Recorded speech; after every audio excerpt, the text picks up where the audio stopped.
Starting to the bottom left on Whirlwind for the Swarm and for Team StarTale. StarTale, curious.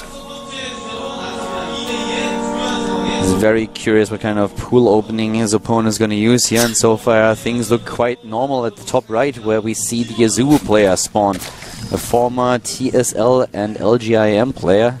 Yes. AZUBU, Ragnarok. Or Ragnarok. Yeah, Ragnarok with a 100% win ratio against Curious and Heart of the Swarm offline, since they only faced each other once in a best of one, and that match Ragnarok won. So in general, both of them pretty decent in the Zerg versus Zerg. Curious, of course, a player with more experience, but very hard to predict here, especially in a best of one when you see a Zerg versus Zerg. So many things can just go wrong, like 1 second of inattentiveness and you might have lost the game where you were in the lead earlier. Looking at the map win percentages, you can see that Ragnarok has the better one, but he's only played 3 games, whereas Curious has played way more. It's like 18, I think I saw there. So, Curious having some trouble against the AZUBU on the other hand, if you look at those stats. These stats, of course, in a lot of ways meaninless when it comes to this particular match, but it's just kind of interesting info. Kind of like, hey, did you know that? As they don't really become super relevant when you just have a straight-up game like this. The more relevant one I feel that we saw on screen was really that Ragnarok is up 1-0 against Curious, which goes to show that even though Curious is a great player, a high-caliber player, Ragnarok does take good players off, good games off of greats all the time. The cross position, I'm not quite sure what we're going to see here in this game. Cross position on a map like Whirlwind, you can still go for a lot of aggressive timing. We've seen speedling aggression in most of the games during this week now, in the GSTL as well as in the individual league and the Challenger League. But that could go into quite a long game, and we could see more Roach and more Roach Hydra-oriented games here. Could also see like a few more, maybe even going up into a muralist play. Not really the style that a lot of people use these days, but you see it still pop up. Yeah, it pops up every now and then, from time to time. Especially when one player gets ahead early on from some aggression, not massively, but just a little bit. So far, we have the really fast speed for Curious versus Ragnarok. No gas mine, no speed, nothing. And what that means is that Curious has options. He can start to be aggressive here. The harvester count for him is currently looking at 19. We've seen timings with 22 where you go into speedlings. Doesn't really look like he's going for anything like that just yet, but we're going to find out. Overlords, of course, just trying to take position on the map. And actually with the Baneling Nest coming in, I'm not quite sure if Curious is really going to use that as just being defensive. We've seen it being used very defensive during this week. Not a lot of aggression yet if you went for exactly this build. Most of the time when we saw a Baneling and Zergling attack, it was more with an earlier pull or even a one-base play. But for now, the Zergling about to enter the main base of his opponent, and when he realizes that there is no gas, he could very well start to attack here, and he actually sees it. Yeah, he sees that. So will Curious actually go for it? He actually starts 3 drones after seeing this. Could still go for it after those 3 drones, but it becomes less and less likely. Well, we have 35 harvests already against 24, and that is a result of Ragnarok not getting gas at all, of him just saying, you know what, I don't get gas, I don't get tech, I invest all my minerals into drones, and I will just harvest minerals, nothing else. But of course, as a result, he has to set up that wall, and that's what those 2 evolution chambers are for. He knows there's the danger of his opponent attacking him, and a couple of the Zerglings are already racing across the map. The speed upgrade will make sure that every single Zergling that is out on the map for Ragnarok will be very afraid, because he doesn't force these battles. Has to kill his own creep tumor here to make room for the to make space for the road drone. Yeah, and just a little pressure here. Not even like a fake, just trying to see what he can get done. And actually, now that this is gone, and he has the Overlord to spot there's nothing else coming, he's probably just going to start upgrades. I would, if I were Ragnarok. Curious made a really good choice. In the position that he was at, he knew that it would be very difficult for him to break through that wall. He also realized that Ragnarok has now a position where he can just simply skip the speed for the Zerglings and head straight into the Roaches, which most people would do. But he also knew that with him having speed and the Baneling Nest, a 3rd base would be absolutely uncontestable for Ragnarok. He can't do anything about it. So he started his 3rd base here already, delayed his tech into lair a little bit, and it gives him a disadvantage in tech, but he is trying to make up for it with the advantage in economy that he's gaining through that.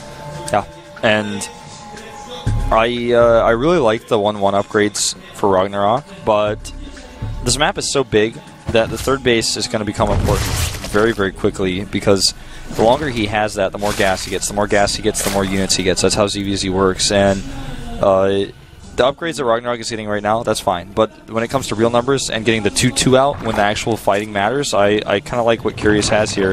And actually, look at this. He's going to snipe the drone. To be quite honest with you, if we would pause the game right now and someone would ask me, okay, which position would you rather play now? I would say I want to have Ragnarok's. Really? With the 1-1? Ragnarok can actually hit like really aggressive. He can hit timings with the 1-1 now. That's something that Curious can't do. The lair tech that he has also allows him to get the speed for the roaches, so he can not only close the map but also force the engagements.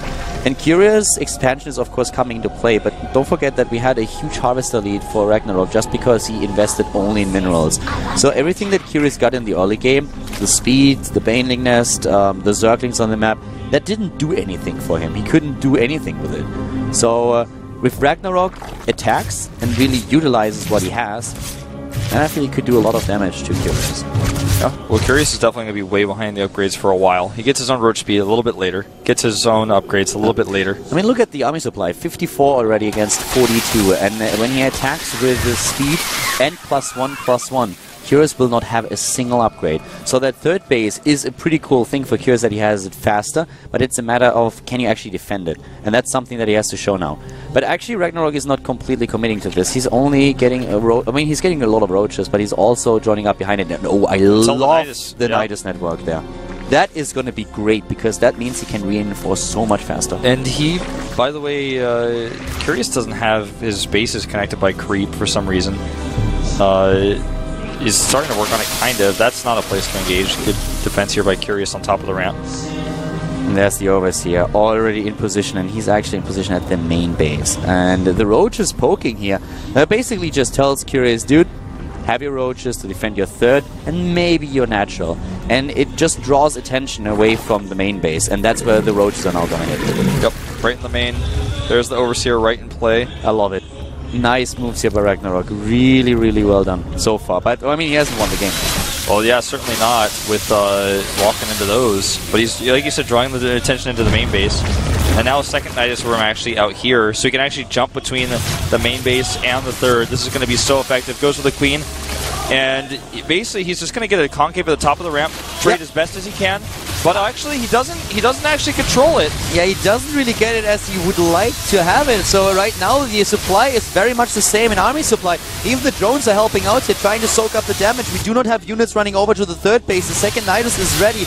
Both of them at this building units. The upgrade advantage that Ragnarok had earlier is nearly gone. The +1 armor upgrade is about to finish here for Curious, and then they will be on even terms. Even Burrow is now being researched for Curious here. So the upgrade advantage, not something that Ragnarok can really capitalize on. And he actually is sending more units into the main base here with the Nidus. He's still doing it. He still has the better army supply. And with the Nidus network, the defender's advantage that Curious would have had is about to be negated. Yeah, about to be. Ragnarok just barely not able to end the game here. Curious pushing him back. Now we can actually just hop back into the Nidus and go and harass the third base as Curious' defender's advantage kicks in. But keep in mind that we only have one Queen left for Curious. He lost 2, and that limits his production. So Ragnarok, just sustaining this army, should be able to win it in the end, even if he has to go back now. He already killed a lot of Harvesters. Even the Roaches at the third base are now doing exactly the same thing, trying to take down as many of the Harvesters as he can.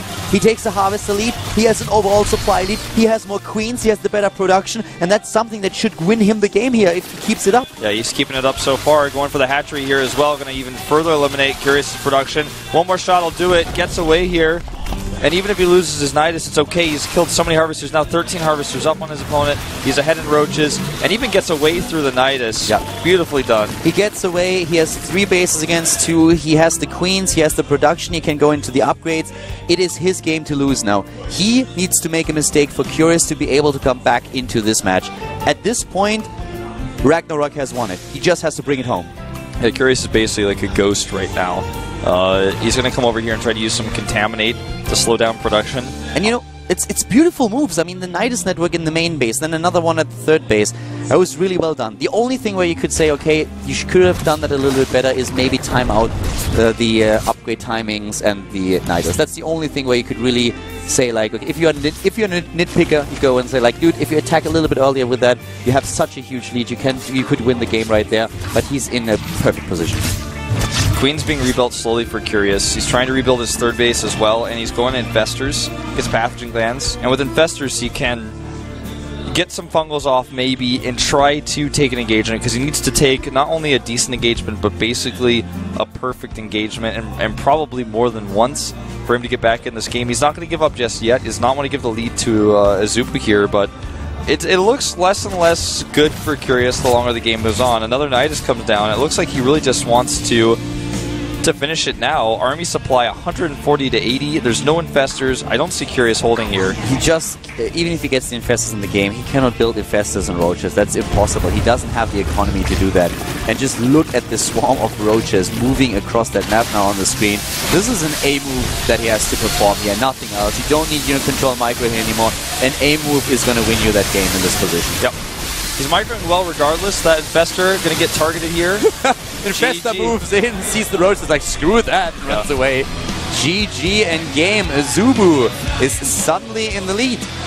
Yeah, they're just trying to show, hey, we're actually always winning against StarTale, proving it again.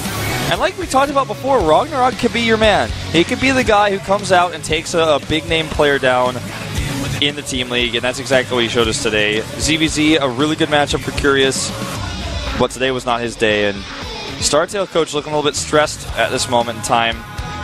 It was just a good build. I mean, I really liked the position, as I said earlier, that Ragnarok was in. He had a pretty good spot there, and he was able to make sure that Curious didn't do any damage. Then he had the later third, yes, but he had the much, much better tag. If Bomber is not able to force the ace match here, and that's it. I mean, it actually may all come down to this next match if Symbol is able to take the win. So I'm curious about what Bomber is going to show us here. He's got to be on top of it. Yeah. No, he definitely has to. And if Symbol takes it, as you already mentioned, then the game is over. Then AZUBU wins it with a 4-2. 4-3? 4-3. Yeah. Yeah. Because that'll put us at a... Yeah. Yeah. I think before we head into the next game, we'll have another break. But first of all, we're going to see the two players now, of course. Bomber with his new hairstyle and maybe renewed strategies in the matchup against Zerg. When you change your hair before you go into a match, you're expecting, like, you're going to do something fancy, you're going to do something flashy. You see in... Is that so? Yeah. You see Seed, for example, when he changed his hair against MC in that finals, won the finals. Okay. Can you think of another notable example? I know of a lot of players that did not change the hair and won the finals. I think Nada got an all kill after he got a haircut back in... he just ignores it. It's like, doesn't even matter. It's like my sample size is much bigger than yours there. Yeah, I suppose so. Maybe. Didn't Seed also change his hair before he went to Busan? He did something. MC? Seed. Oh, yeah, that's what I said, Seed. Yeah, Seed changed his hair. Oh, you already mentioned? Yeah, he won the finals. Oh, sorry, I thought you were talking about MC earlier. Oh, no, MC never changes his hair. He's really boring, just like DRG. Well, there we currently have Bomber. He's going to be the last player, or let's say not the last player, but before we go into a potential ace match, the last player to play for his team. Yeah. And his hair getting flattened down there by the headset, but still looks good. The color, it's all about the color. And have you seen his hoodie? That's a Red Bull hoodie. It's like really nicely stitched. It looks like somebody actually made it for him, like super custom made. The other one was better though. I like this one a lot. The white one that he had the last time, that was much better. It was amazing. I was actually asking them where I could get one, and apparently only Red Bull athletes get one of those. But, so you can't even buy them. Even the Red Bull guys themselves said, like, yeah, we really like that too, but we can't get it. The thing is that the hoodie they wears now doesn't look as good on camera, but in real life I think it looks great. Especially when you get up close to him, you can see the full bull there. Well, be that as may, though, we are going into another 5-minute break before we are heading into this potential last match. We might have an ace match as well, depending on the result here. So, guys, we're going to see you in a few with the Symbol going up against Bomber here at the GSTL. AZUBU versus StarTale. Come on, Wolf.